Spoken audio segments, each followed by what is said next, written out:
रचना का अर्थ एवं भेद स्पष्ट कीजिए। उत्तर, ये पेपर 8 है और खंड 3 है। पहला क्वेश्चन क्या है? दीर्घ उत्तरीय प्रश्न है, 5 अंकीय प्रश्न। पहला है रचना का अर्थ एवं भेद स्पष्ट कीजिए। तो रचना शब्द का अर्थ है निर्माण करना या सजाना, संवारना। प्रत्येक व्यक्ति की अपनी निजी सोच होती है, उसी के अनुसार वह काम करता है। यदि कोई व्यक्ति अपने विचारों को सुव्यवस्थित ढंग से लागू करता है तो उसे हम रचना कहते हैं। उदाहरण के रूप में चित्रकार अपनी सोच द्वारा चित्र बनाता है, मूर्तिकार अपनी सोच के अनुसार मूर्ति बनाता है और साहित्यकार अपने विचारों, भावों को भाषा द्वारा व्यक्त करता है। इन्हें हम रचना कहते हैं।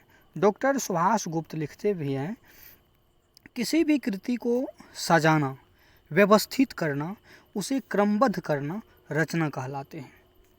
हिंदी शिक्षण में रचना का प्रथम रूप वाक्य रचना से होता है। प्रारंभिक कक्षाओं में छात्रों को वाक्य रचना सिखाई जाती है। इसमें छात्रों को वाक्य को बोलना, समझना तथा वाक्यों को लिखना सिखाया जाता है। वाक्यों को उपस्थित करने के लिए जिन शब्द का चयन व्यक्ति द्वारा किया जाता है उन्हें रचना कहते हैं। रचना वाक्यों का क्रमबद्ध रूप होता है। भाषा के अंतर्गत रचना 2 प्रकार के होते हैं। पहला संज्ञा रूप में, दूसरा क्रिया रूप में। पहला संज्ञा रूप में, दूसरा क्रिया रूप में। तो संज्ञा रूप में गद्य अथवा पद्य के रूप में जो प्रस्तुति की जाती है उसे हम रचना कहते हैं। और क्रिया रूप में जो भाव अथवा विचार व्यवस्थित शब्द समूह के रूप में प्रस्तुत किए जाते हैं उसे भी रचना कहते हैं। रचना की परिभाषा देते हुए डॉक्टर उमा मंगल लिखती हैं, अपने विचारों को सार्थक, तार्किक और कलात्मक एवं सौहार्दपूर्वक ढंग से व्यक्त करना ही रचना है।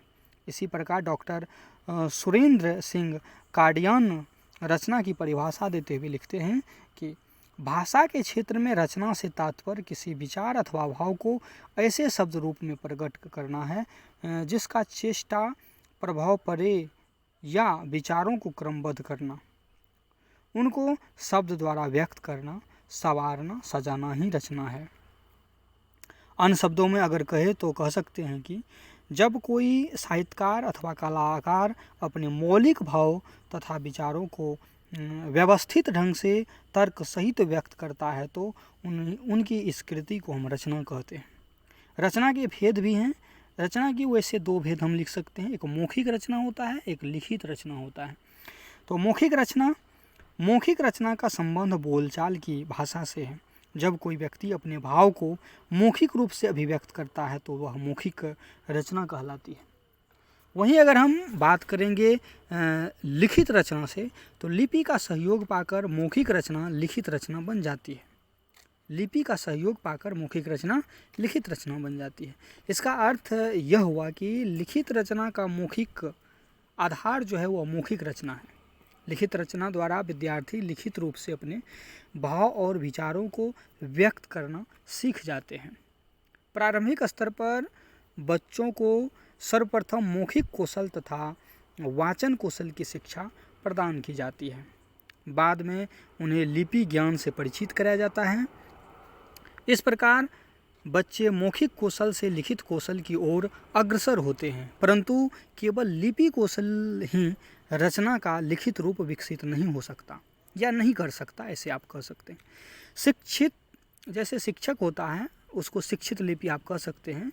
शिक्षक जो है वो लिपि ज्ञान द्वारा जो है बच्चे को यह भी शिक्षा देता है कि किस प्रकार वह लिपि के माध्यम से अपने विचार को व्यवस्थित ढंग से व्यक्त करें। छोटी कक्षाओं में बच्चे को छोटे छोटे कहानी और छोटे छोटे निबंध लिखने का शिक्षण दिया जाता है। इस प्रकार बच्चे मौखिक कौशल को छोड़कर लिखित रचना की ओर अग्रसर होते हैं। इसके बारे में डॉक्टर सुरेंद्र सिंह काडियान लिखते हैं कि अतः लिखित रूप रचना की सार्थक और कलात्मक अभिव्यक्ति है। अतः लिखित रूप रचना की सार्थक और कलात्मक अभिव्यक्ति है, जिसके द्वारा मनुष्य अपने विचार को सुंदर एवं व्यवस्थित ढंग से लिपिबद्ध करता है।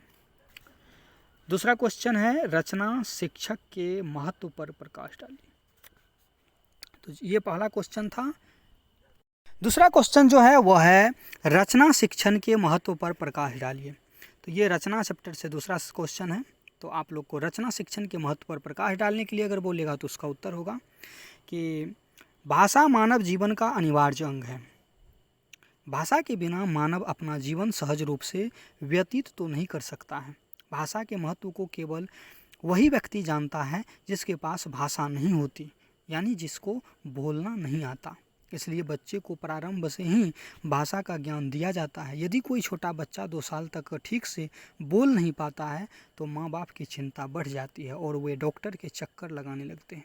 अतः भाषा की कुशलता प्राप्त करना नितांत आवश्यक है। वस्तुतः भाषा एक कौशल है। इस कौशल पर पूर्व अधिकार प्राप्त कराने के लिए बच्चों में सुनना, बोलना, पढ़ने लिखने के कौशल का विकास करना बहुत जरूरी होता है। यदि रचना शिक्षण के 2 रूप हैं, रचना शिक्षण के 2 रूप हैं तो भाषा शिक्षण के भी 2 रूप हैं। प्रथम है मौखिक रूप, दूसरा है लिखित रूप, जो पहले भी हम बताए थे आपको भाषा में, ये रचना में भी लागू होता है। भाषा के मौखिक रूप का संबंध बोलने और सुनने से होता है, लिखित रूप का संबंध लिखने व पढ़ने से होता है। भाषा शिक्षण 4 बातों से संबंधित होता है, जैसे श्रवण कौशल, वाचन कौशल और पठन कौशल, लेखन कौशल। यानी सुनना, बोलना, पढ़ना, लिखना, इन चारों कौशल में मौखिक रूप या लिखित रूप में विचारों को प्रकट करने की कुशलता का विकास रचना कौशल से ही होता है। अन्य बच्चों में हम कह सकते हैं कि बच्चा रचना शिक्षण से ही भाषा में प्रवीणता प्राप्त कर सकता है। रचना शिक्षण से ही वह मौखिक रूप से या लिखित रूप से अपने विचारों को प्रकट करने की योग्यता प्राप्त कर सकता है। रचना शिक्षण पाकर ही बच्चे भाषा का शुद्ध उच्चारण करते हैं तथा प्रसंगानुकूल एवं विषयानुकूल भाषा का प्रयोग करते हुए प्रभावशाली रचना का निर्माण करते हैं। रचना शिक्षण के अंतर्गत ही बच्चों को शिक्षा दी जाती है कि वे अपनी रचना शिक्षण के पश्चात ही विषयानुकूल भाषा शैली का प्रयोग करने में समर्थ होते हैं, मुहावरों और लोकोक्ति का सही प्रयोग करते हैं। अन्य शब्दों में हम कह सकते हैं कि रचना शिक्षण के द्वारा ही विद्यार्थी शुद्ध, सहज, सरल तथा भावानुकूल भाषा का प्रयोग करने में समर्थ हो जाते हैं।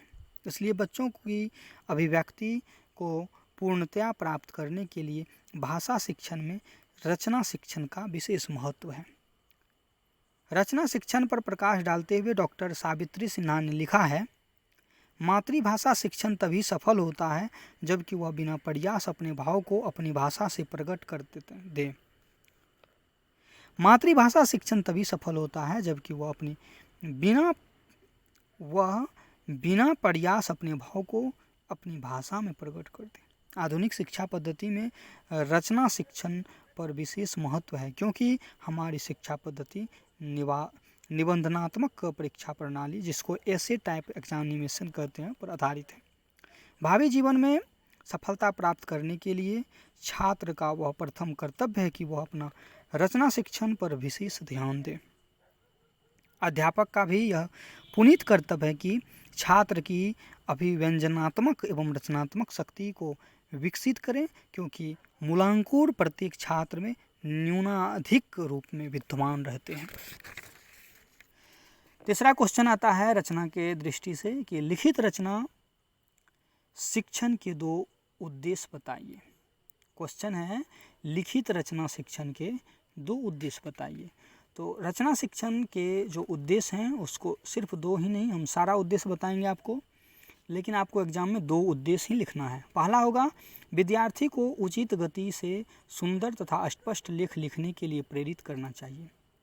लिखित रचना शिक्षण में सबसे पहले क्या होता है कि विद्यार्थी को उचित गति से, स्पीड यानी उसका मेंटेन होना चाहिए, लिखावट सुंदर होना चाहिए, स्पष्ट होना चाहिए, इसके लिए प्रेरित करना चाहिए। तो इसी को हम कैसे बोल सकते हैं कि विद्यार्थी को उचित गति से सुंदर तथा स्पष्ट लेख लिखने के लिए प्रेरित करना चाहिए। दूसरा होता है विद्यार्थियों को साहित्य की विभिन्न विधाओं से परिचित कराना तथा उनके अध्ययन से विद्यार्थी के शब्द भंडार को विकसित करना चाहिए। यानी कि विद्यार्थी को चाहिए कि जो एसे होता है, जैसे साहित्य होता है, इस सब पर ज़्यादा से ज़्यादा फोकस करना चाहिए, जिससे उसका शब्द भंडार बढ़े। तीसरा चीज़ होता है विद्यार्थियों में क्रमबद्ध रूप से विचारों को अभिव्यक्त करने की योग्यता विकसित करना चाहिए। ये भी एसे राइटिंग से ही होता है। चौथा चीज़ होता है विद्यार्थियों में विभिन्न शब्द, सूक्तियों, मुहावरा और लोकोक्तियों का प्रयोग जो है करने की क्षमता विकसित करना चाहिए। पांचवा चीज़ होता है विद्यार्थियों में व्याकरण सम्मत भाषा का प्रयोग करने की योग्यता विकसित करना, ताकि भाषा पर उनका पूर्ण अधिकार हो सके। यानी कि कोई गलती व्याकरण से अंतर्गत नहीं होना चाहिए। छठा चीज़ जो होता है वह विद्यार्थियों में मौलिक विचार अभिव्यक्ति करने की योग्यता उत्पन्न होना चाहिए। यानी कि उनका जो मौलिक विचार है, जो मूल रूप से उनके अंदर विचार आता है, उसको अभिव्यक्त करने की एक क्षमता होना चाहिए विद्यार्थी में। ये भी एसे राइटिंग से ही आती है। सातवां चीज़ होता है विद्यार्थियों को क्रमानुसार विचार तथा भाव प्रकट करने की योग्यता प्रदान करना चाहिए। विद्यार्थियों को सृजनात्मक शक्ति को विकसित करना, ताकि वे साहित्य सृजन में प्रवृत्त हो सके। नौवां चीज़ होता है विद्यार्थियों में यह योग्यता उत्पन्न करना कि वे कम से कम शब्दों में अधिक से अधिक विचार प्रकट कर सके। 10वां चीज़ होता है विद्यार्थियों को विषयानुकूल भाषा शैली का प्रयोग करने की योग्यता प्रदान करना चाहिए। और 11वां होता है विद्यार्थियों के निरीक्षण, तर्क शक्ति और शक्ति तथा कल्पना शक्ति को विकसित करना चाहिए। विद्यार्थियों के लिखित व मौखिक दोनों प्रकार की अभिव्यक्तियों में स्पष्ट व शुद्धता उत्पन्न करना चाहिए। 13वां होता है विद्यार्थियों को विभिन्न प्रकार की भाषा शैली से परिचित कराया जाना चाहिए। 14वां होता है विद्यार्थियों को सत्य साहित्य के पठन तथा लेखन के लिए प्रेरित करना चाहिए। विद्यार्थियों के चिंतन, मनन, निरीक्षण और विवेक शक्ति को विकसित करना चाहिए। मातृभाषा को शुद्ध रूप में लिखने तथा प्रयोग करने की क्रमबद्धता का विकास करना चाहिए। ये सच ही होता है। अगला जो है तो रचना के दृष्टि से बस यही क्वेश्चन था।